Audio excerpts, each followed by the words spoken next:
Imagine spending more than 4 decades in prison for a crime you didn't commit.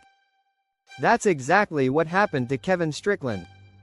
In 1978, Kevin was just 18 years old when his life changed forever.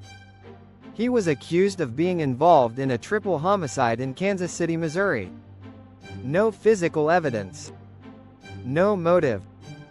Just one eyewitness, a woman who had been shot herself and survived. But here's the thing, she later recanted. She said she was pressured by police. She tried to tell the courts. But they didn't listen.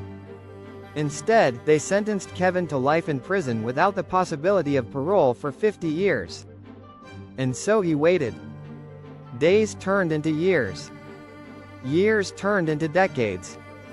For 43 years, Kevin maintained his innocence, writing letters, appealing to courts, and never giving up hope.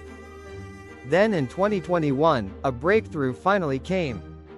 The Jackson County prosecutor, Jean Peters Baker, conducted a new investigation.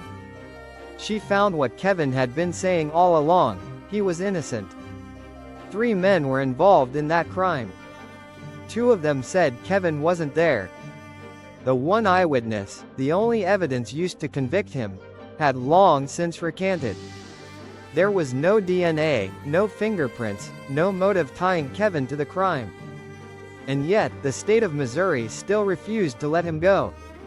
It took a judge, national attention, and mounting pressure before justice was finally served. On November 23, 2021, Kevin Strickland was exonerated. He walked out of prison after 15,487 days, the longest known wrongful conviction in Missouri history. But what did Kevin get for all that time lost? Not a cent.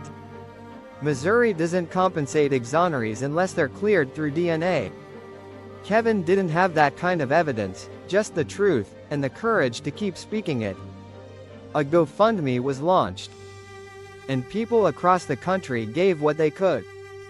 Kevin received over $1.5 million in donations. But no amount of money can ever return the time that was stolen. Kevin Strickland is now in his 60s. He entered prison in the 1970s, and came out in a world completely different. He never got to marry. Never got to raise children. Never even learned how to use a smartphone. His story is a haunting reminder. Sometimes, the system doesn't just fail, it destroys. And for every Kevin Strickland, there are countless others still waiting, still hoping for the world to listen. This is what happens when justice gets it wrong.